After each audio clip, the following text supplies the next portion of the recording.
बिस्मिल्लाहिर्रहमानिर्रहीम। अस्सलामुअलैकुम। Welcome to ऐसे जोन। आज की हमारी ये वीडियो 4th क्लास की है।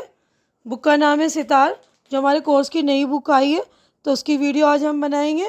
तो आज हम करेंगे सबक नंबर 14 शाम, जो कि एक नज़्म है। ठीक है ना। तो शाम के बारे में ये नज़्म हम पढ़ते हैं और देखेंगे क्या है इस नज़्म में। तो मैं पढ़ के आप लोगों को एक्सप्लेन कर दूंगी। सूरज डूबा हुआ अंधेरा, चिड़िया लेने लगी बसेरा। यानी जब सूरज डूबता है तो अंधेरा हो जाता है और चिड़िया जो है बसेरा करने यानी अपने अपने घोंसलों में चली जाती। तो बसेरा जहाँ रहते हैं ना, उस जगह को कहते हैं बसेरा। दिन का गायब हुआ उजाला, तारीकी ने पर्दा डाला। यानी दिन का जो उजाला होता है वो गायब हो जाता है, फिर तारीकी यानी अंधेरा आ जाता है। जलने लगे दिए घर घर में, गिरजा मस्जिद और मंदिर में। यानी जब अंधेरा होता है तो हर घर में यानी रोशनी करते हैं ना। चरखे भरी पर चमके तारे, बेरोगन है रोशन सारे। यानी हर जगह जो तारे यानी आसमानों में तारे चमकने लगते हैं। तो हमारा ये पेज नंबर हो गया मुकम्मल, ये पेज। उसके बाद आगे बढ़ते हैं। हमारा पेज नंबर 177, 177 पेज है ये। आगे बढ़ते हैं हम। जंगल से घर आए गवाले, रेवड़ अपना अपना संभाले। रेवड़ यानी कि भेड़ बकरियों का जो झुंड होता है ना, लेके जाते हैं गाय भैंस चराने के लिए। ग्वाले, ग्वाले उनको कहते हैं जो गाय भैंस पालते हैं, तो उनको कहते हैं ग्वाले। तो ग्वाले भी जब शाम होता है तो क्या करते हैं, अपने अपना रेवड़, अपना गाय भैंस जो भी जानवर है, सारे लेकर अपने अपने घर आ जाते हैं। जा पहुँचे मज़दूर घरों में, खुश खुश हैं बीवी बच्चों में। यानी मज़दूर भी जो मज़दूरी करके थक हार के अपने घर आ गए वापस लौट के, और अपने बीवी बच्चों में देखिए खुश हैं। देखिए मज़दूर जो मज़दूरी करके वापस घर आ रहा है ना, तो बच्चे देखिए कितना खुश हो रहे हैं। तो ये भी अपने घर जाकर खुश हो जाएगा। दिन में कब आराम किया है, खून पसीना एक किया। यानी दिन में आराम करते नहीं है ना, मेहनत ही मेहनत करते हैं। खून पसीना एक करना है ना, खूब मेहनत करना।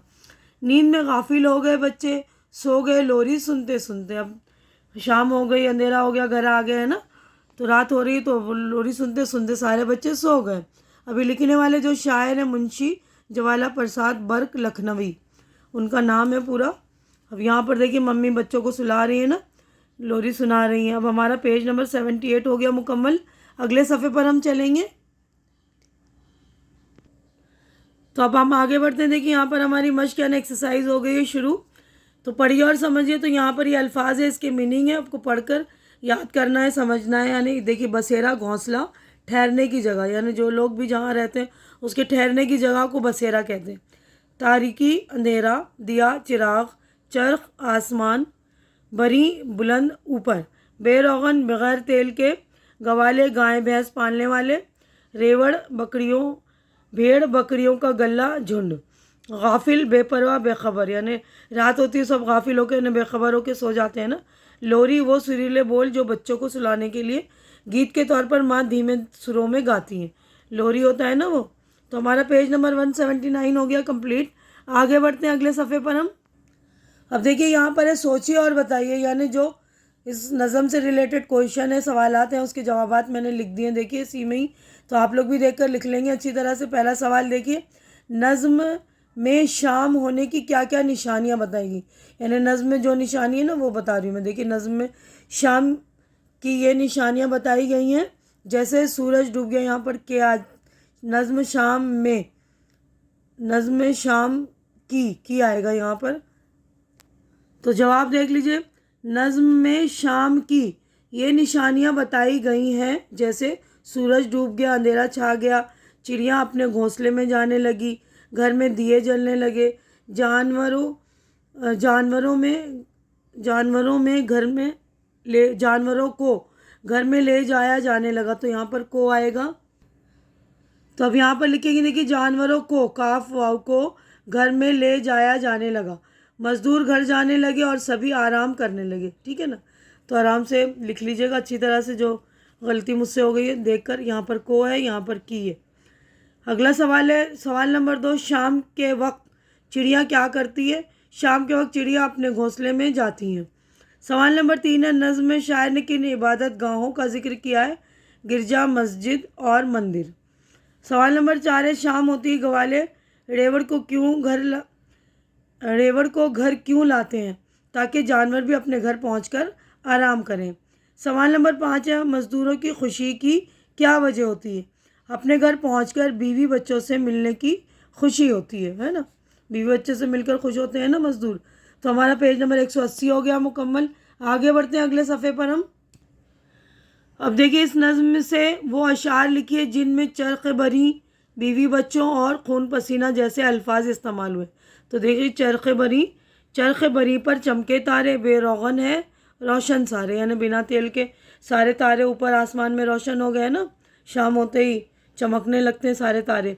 बीवी बच्चे जा पहुँचे, बीवी बच्चों यानी लफ्ज़ है बीवी बच्चों, जा पहुँचे मज़दूर घरों में, खुश खुश हैं बीवी बच्चों में।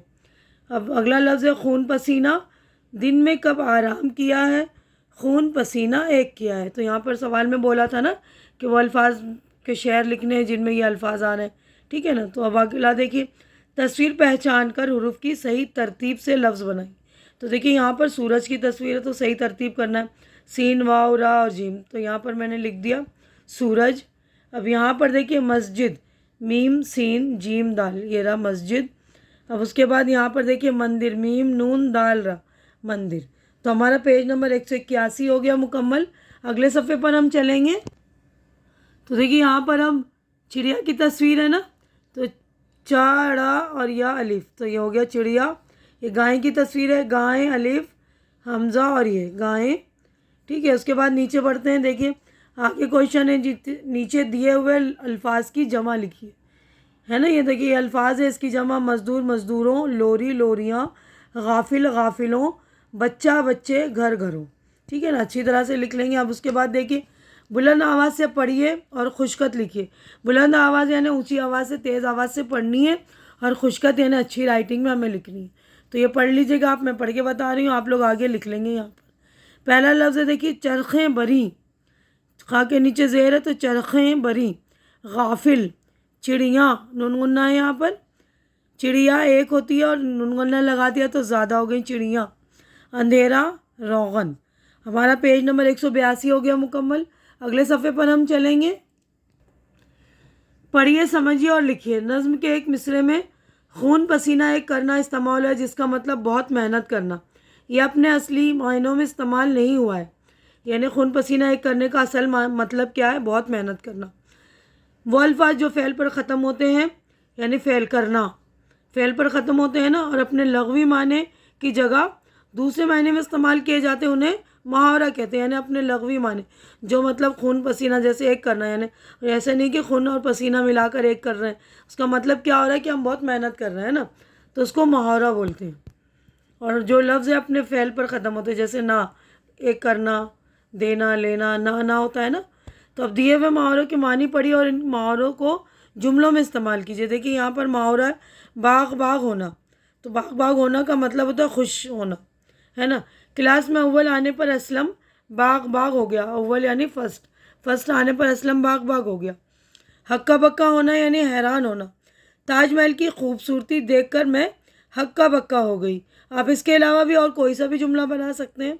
आसमान सर पर उठाना, बहुत शोर मचाना, क्लास में टीचर के न होने पर बच्चों ने आसमान सर पर उठा लिया, ठीक है ना। इसका मतलब बहुत शोर मचाया बच्चों ने, है ना।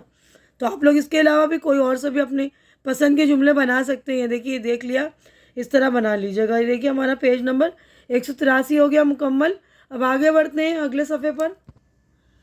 अब यहाँ पर देखिए कीजिए ने प्रैक्टिकल वर्क है बच्चों। नज़्म में आपको कौन कौन सी बातें अच्छी लगी और क्यों। नज़्म में कौन सी बातें अच्छी लग रही हमें, कि शाम में अंधेरा होने पर हर घर में दिए जलते हैं, ये बात अच्छी है ना, हर घर में दिए जल रहे हैं। शाम होती ही गवाले रेवड़ को घर लाते हैं, यानी अपने जानवरों को घर पर ले आते हैं। चिड़िया अपने घोंसले में जाने लगती हैं। मज़दूर घर पहुंचकर बीवी बच्चों से मिलते हैं और सभी रात होने पर सोते हैं, ठीक है ना। अब उसके बाद देखिए आगे शाम के मंज़र की तस्वीर बनाकर इसमें रंग भरिए। यहाँ पर सफ़ा है, खाली जगह है यहाँ पर स्पेस, तो इसमें शाम की तस्वीर बनाकर इसमें रंग भर लीजिएगा। तो हमारा पेज नंबर 184 हो गया मुकम्मल। आगे बढ़ते हैं अगले सफ़े पर। अब अगला सवाल है शाम के वक्त आप क्या करते हैं, चंद जुमले लिखिए। तो शाम के वक्त हम घर पर रहकर आराम करते हैं, कभी कभी गेम खेलते हैं। शाम के वक्त हम हल्का फुल्का नाश्ता खाकर पढ़ाई करते हैं ना शाम के वक्त। उसके बाद रात में हम खाना खाकर सो जाते हैं ना। उसके अलावा आप जो करते हैं वो बताइए, इसमें लिखिएगा। ये चुटकुला है लतीफ़ा, एक दोस्त दूसरे दोस्त से, जब सूरज की पहली किरण मुझ पर पड़ती है तो मैं उठ जाता हूँ। दूसरा दोस्त, लेकिन तुम्हारी अम्मी कहती कि तुम पूरा दिन सोते रहते हो। पहला दोस्त, हाँ यार, दरअसल मेरे कमरे की खिड़की मगरिब में है, तो मगरिब में जो सूरज डूबता है ना, तो कह रहा है कि मेरी खिड़की जो है मगरिब में। अब अगला हमारा जो है पेज नंबर 185 मुकम्मल हो गया। यहीं पर हमारा पूरा चैप्टर भी हो गया कंप्लीट। तो हमने सबक नंबर 14 पढ़ लिया। उसके बाद देखिए आखिर में ये एक मतलब कहानी है, अंगूर खट्टे हैं। तो ये लिखा है कि यहाँ पर सिर्फ पढ़ने के लिए मैं पढ़ रही हूँ, आप लोग भी सुनकर ये पढ़ लेंगे आप लोग। और कहानी है ये, एक दिन एक लोमड़ी अपनी ग़िज़ा की तलाश में निकली। ग़िज़ा यानी खाने। ये देखिए लोमड़ी अपनी खाने की तलाश में निकली है। सारा दिन घूमती फिरती रही, खाने को कुछ न मिला। ये देखिए घूम रही है। इसी तलाश में वो एक बाग में पहुंच गई। वहाँ अंगूर की बेल थी। अंगूर के रसदार खोशे लटक रहे थे। खोशे यानी गुच्छे लटक रहे थे। लोमड़ी के मुंह में पानी भर आया। ऊपर को मुंह उठाकर वहाँ बैठ गई। इसने सोचा ये अंगूर तो महीनों के लिए काफ़ी हैं। तो ये पेज हमारा हो गया मुकम्मल। अगले सफ़े पर हम चलते हैं। आसपास देखकर वो अंगूर के खोशे की तरफ उछली, मगर इस तक ना पहुंच सकी। कहने लगी, उम्दा चीज़ आसानी से हाथ कहाँ आती, उम्दा यानी अच्छी चीज़। थोड़ी देर बाद उसने रुख बदल कर फिर छलांग लगाई, मगर मुंह में एक भी अंगूर नहीं आया। ये देखिए उछल रही है ना। इसने सोचा हिम्मत नहीं हारनी चाहिए। फिर इसने जिस्म में फुर्ती पैदा की और लगातार कई छलांगें लगाई, मगर अंगूरों तक नहीं पहुंच सकी और बुरी तरह थक गई। आखिरकार निढाल होकर बाग से बाहर जाने लगी। जाते जाते उसने अंगूरों को मुड़कर देखा।